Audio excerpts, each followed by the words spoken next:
ಅದರ ಇವತ್ತಿನ ವಿಶೇಷತೆ ಏನು ರೀ?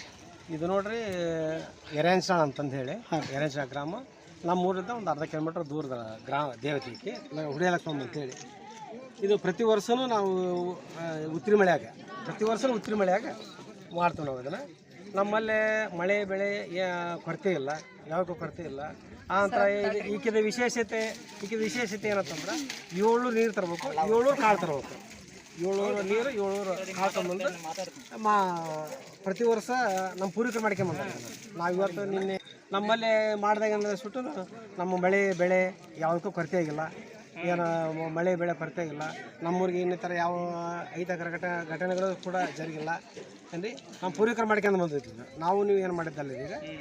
ಈಗ ಇಲ್ಲಿಂದ ಏನೈತೆ ಅಂದ್ರೆ ಪ್ರತಿ ವರ್ಷವೂ ಉತ್ತರಿ ಮಳೆಯಾಗ ನಾವು ಮಾಡೋದು, ಪ್ರತಿ ವರ್ಷ ಉತ್ತರಿ ಮಳೆಯಾಗ ಮಾಡ್ತೀವಿ ನಾವು.